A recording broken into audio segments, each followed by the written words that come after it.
Va arrêter l'argile à la boucha. Maintenant, quelqu'un qui veut vivre de façon coutumière, de cette manière-là, c'est-à-dire quelqu'un qui veut prendre l'habitude de s'investir de ce trait de caractère, de cette qualité qu'on appelle la pudeur, la boucha, comment doit-il s'y prendre? Alors, il y a des moyens techniques, concrets.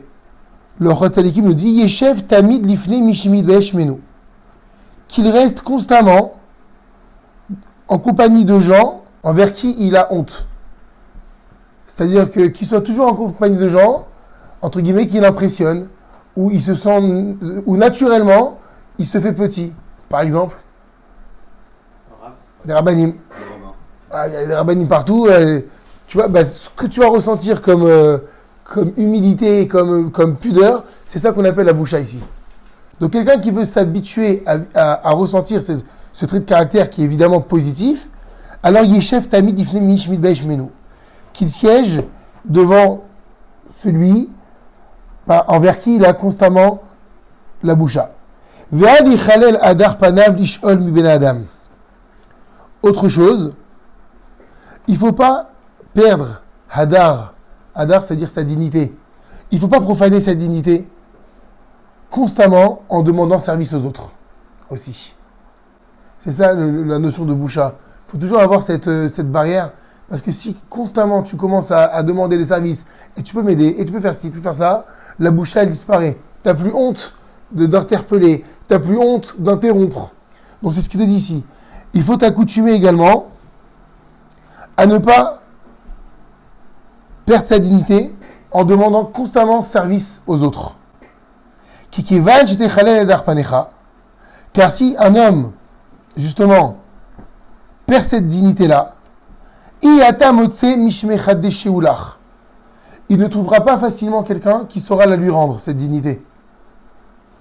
Yesh mevayesh et travero, velo bishvil shiu sonelo, et là bishvil et selek boshto. Il y a des gens qui, par exemple, vont faire honte à leur prochain. Ça, maintenant, on va voir qu'on va parler d'une boucha qui va être négative. Mais l'obishvil shiu sonelo, pas parce qu'il le déteste ou il ne l'aime pas particulièrement. Et là, bishvil les selek boshto, pour se débarrasser de sa propre honte. Comment par exemple? Tu vas faire honte à quelqu'un pour te débarrasser de ta propre honte. Ou on peut dire différemment, pour te débarrasser de ta propre timidité. Par exemple, admettons que lui, il a fait quelque chose véritablement honteux. Et pour se débarrasser de la honte qu'il ressent maintenant, que dit-il? Mais qu'est-ce que j'ai fait? Va allo ploni comme nous, voilà qu'un tel et un tel, ils ont fait pareil.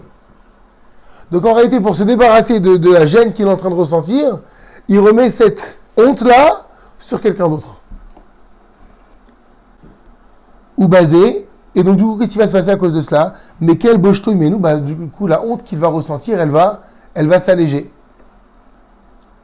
Veyesh basé raot gedelot. Et cette conduite-là, elle mène à énormément de choses négatives. Parce que, premièrement, chez Mevayesh Acherim Bishvil Anaoto, il va faire honte aux autres pour son propre intérêt. Vachenia, deuxièmement, Shiu mitkaché basé la chouve. C'est très dur de faire teshuva sur une chose pareille. En d'autres termes, ça veut dire qu'une fois que tu as fait honte à quelqu'un, c'est très difficile de rattraper la honte, c'est quasiment même impossible. Vachlichit, et troisièmement, Shiu mahati et arabim. Quelqu'un qui agit de cette manière-là, il fait fauter les autres. Pourquoi? Qui est mitor car yoto achet kalbenav. Parce que qu'est-ce qui va se passer? Puisque le bonhomme, il va alléger la faute qu'il a faite, il va alléger cette honte, donc il va laisser paraître aux yeux des autres gens qui sont autour que quoi? Que c'est pas si grave. Parce que voilà, lui aussi, il s'est rendu coupable de cela, et lui aussi, il a fait ci, moi aussi, j'ai fait ça. Donc finalement, c'est pas si important que ça. Kevan Jessi Rabusha Motoret, puisqu'il a retiré le concept de honte aux yeux de tous. On donne un exemple. Par exemple, je vais à la plage en maillot de bain. Avec ma femme, avec mes enfants, on est tous en maillot de bain. Devant tout le monde. C'est honteux ou c'est pas honteux? Au niveau de la boucha, c'est exactement ça dont on va parler, de la pudeur. Est-ce que c'est honteux? Alors tu as répondu quoi? De nos jours quoi? Les autres ils le font aussi. C'est ça le de nos jours. Le deuxième jour, il est en train de révéler, bah, c'est admis. Parce que lui aussi il le fait, regarde, un tel aussi le font, tout le monde le fait. Alors ça voudrait dire quoi? Qu'on est en train d'alléger la gravité de cette chose-là, de ce manque de pudeur, aux yeux de tous. C'est exactement ça. Aujourd'hui, les gens, pour se débarrasser d'une honte dont ils sont, entre guillemets, coupables ou victimes, même d'un autre côté, qu'est-ce qu'ils font? Ils disent, bah voilà, tout le monde le fait. Et en d'autres termes, ça voudrait dire quoi? Il n'y a pas de honte à avoir. Mais si, il y a de la honte à avoir. C'est ça la mida de la boucha.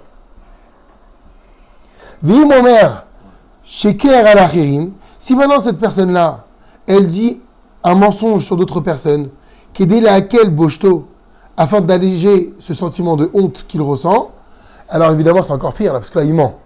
Shiou noten dofi birsheim, parce que là il porte atteinte à des personnes qui sont cachères, à des personnes qui sont honnêtes, propres. Ve'od arbe raot eliot basé, il y a encore énormément de mauvaises choses qui découlent donc de cette façon d'être. Yesh mitbayesh imimana min averot. Il y a certaines personnes qui ont honte donc de réaliser des avérotes. Dans quel cas, par exemple, il y a des gens dans sa ville qui ont la coutume de faire des fautes particulières. Comme par exemple, voilà, regardez l'exemple que donne le Khatalikim. L'Istakel Benachim, regardez des choses qu'il ne faut pas regarder. Il donne l'exemple de femmes, par exemple, ici. Et donc, dans la ville, tout le monde personne ne fait attention à ça. On regarde ce qu'on veut sur nos téléphones, dans les publicités qui apparaissent dans la rue. Ou mais Vaishim est animé misé. Et lui, maintenant, de quoi il a honte? C'est ça qu'on dit tout à l'heure. Il a honte à cause d'Averot. Il a honte d'aller à l'encontre ou au sens inverse des gens. Et de quoi il a honte? Il a peur qu'on dise, ah regarde, c'est un religieux, ça va, arrête tes histoires. Et il reçoit une boucha. Alors, ce que dit ici le Chotzelkim, Sarich leitrazek lisbol la boucha. Là, ici, il faut être capable de se renforcer pour supporter cette boucha. Ça, c'est une honte qu'il faut aussi ressentir. Ou bien, tu es au travail, tu es à l'école, tu es à la fac, arrive l'heure du déjeuner, tu as honte de faire les brachot devant les autres. Ça va être le deuxième cas là. Là, tout à l'heure, c'était une avéra, interdit de voir quelque chose qui est assourd. Là, maintenant, on va parler du cas où il y a une mitzvah à faire, mais le fait de faire la mitzvah, ça te fait honte. T'as honte de mettre la kippa sur la tête. Qu'est-ce qu'ils vont dire, les gens? Alors, qu'est-ce que dit ici? Et celui donc qui réalise des mitzvot que les gens n'ont pas l'habitude de faire, mais vaïshin auto, les gens vont commencer à lui faire honte, justement, vetzorakim alav, à se moquer de lui. Kolze, tous ces cas de figure, tsarich lisbol, il faut les supporter, ou les cahiers la mitzvot et réaliser les mitzvot. Ve'en le'aniyar shum mitzvah avur abusha, il ne faut délaisser aucune mitzvah sous prétexte qu'on puisse ressentir une honte en la faisant. Il n'y en a qu'un seul envers qui il faut avoir honte. Véritablement, c'est Hachem. Kizé d'avoir baour, car la chose elle est claire. Sha'ived ameler, lo yazov mizat ameler. Quelqu'un qui est le serviteur d'un roi, il n'abandonne pas le décret du roi.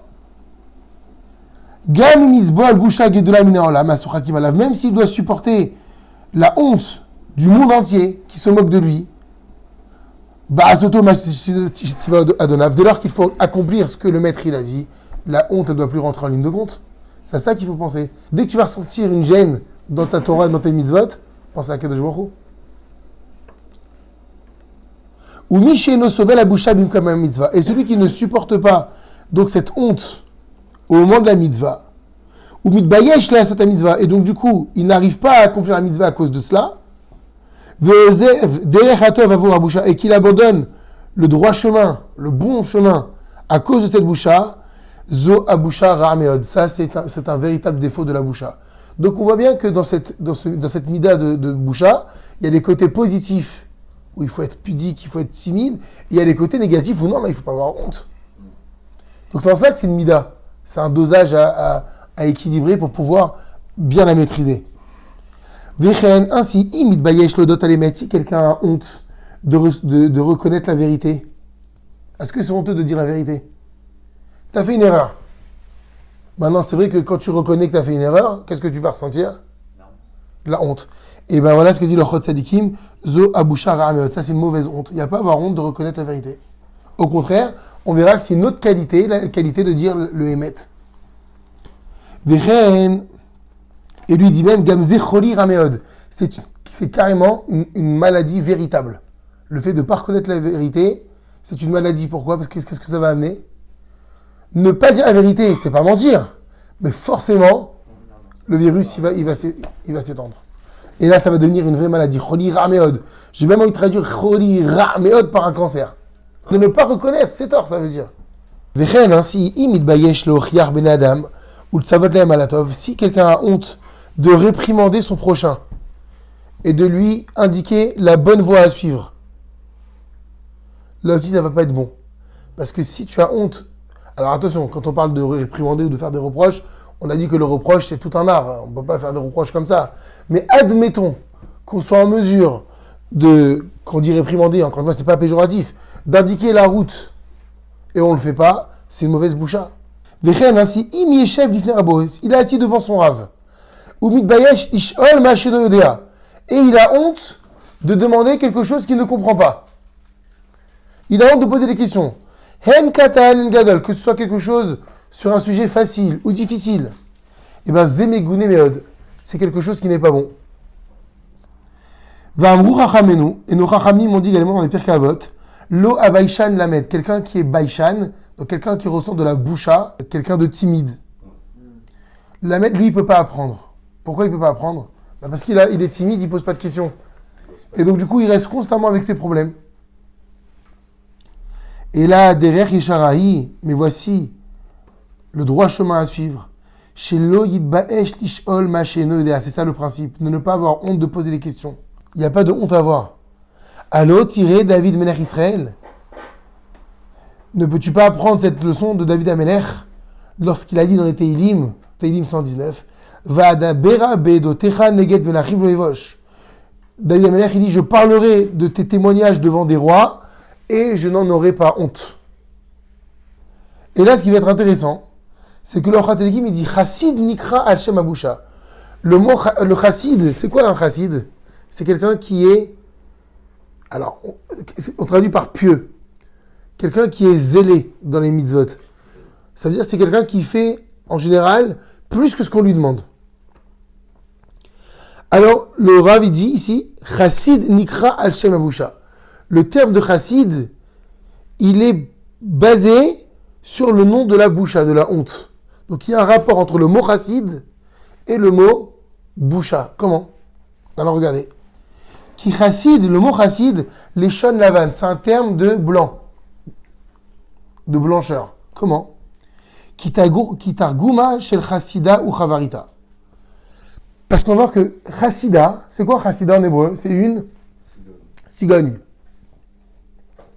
Et en araméen, comment on dit une cigogne? Donc, une chavarita. Chavarita, ça veut dire une blanche. Chassida, le mot cigogne, il veut dire, en araméen, ça se traduit par chavarita, et chavarita, c'est blanc. Et effectivement, il est écrit dans Yeshaya, dans le prophète, Velo ata panav yechivaru. Son visage ne blanchira pas, et là-bas, ça veut dire son visage ne blanchira pas de honte. Donc, on voit qu'il y a, alors dans un premier temps, le mot chassid qui veut dire blanc. Et également, le mot cherpa, regardez la suite, cherpa, ça veut dire aussi honte. Comment on dit cherpa, la honte, en araméen? Chissouda.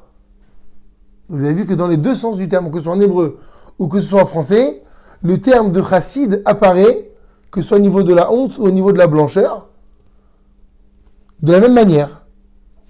Alors, le Chatzadikim dit, pourquoi? Comment se fait-il qu'Hachem a fait apparaître le mot chassid aussi bien en araméen qu'en hébreu, quand il s'agit de la honte et de la blancheur? Et voilà ce que répond le Chatzadikim. Qui est chassid tsarich lisbol busha kedile kemat Torah. Car quelqu'un de zélé dans la Torah, il doit être prêt à supporter la honte pour réaliser la Torah. En d'autres termes, quand on dit honte, à surmonter toutes les timidités, même quitte à avoir honte lorsqu'il étudie, lorsqu'il pose des questions, parce que c'est ça qui le mènera à ce zèle dont on parlait tout à l'heure. Cet homme-là, il doit être en mesure de se défaire de cette honte lorsqu'une mitzvah se présente à lui. Ve'az nikra chassid, alors là, on pourra l'appeler chassid. Kedirtiv, comme il est écrit dans les Télim, Asdi Barta Bechazon la chassidecha. Alors tu as parlé à tes hommes chassidecha, à tes hommes pieux, dans une vision. Donc on voit que là-bas dans ce verset, Hachem, il fait un parallèle entre la vision, c'est-à-dire la prophétie, et ceux qui sont dans la chassidoute. Mais chassidoute, vous avez compris ce que ça veut dire? Dans le fait de dépasser cette honte pour pouvoir faire la mitzvah. Veyagia bevoshto l'idée yirat shamayim. Et alors, ce sentiment donc de honte, de boucha, le conduira à la yirat Hashem, à la crainte du ciel. Qui dit comme il est écrit, afin que sa crainte soit sur vos visages, pour que vous ne fautiez pas. Et c'est quoi la crainte? Chez Nikeret Alapanim qui se reconnaît sur le visage, afin que sa crainte soit sur son visage. L'Agma a dit, Eve Omer Zoabusha. Il s'agit de la timidité. On voit quelqu'un quand il est timide.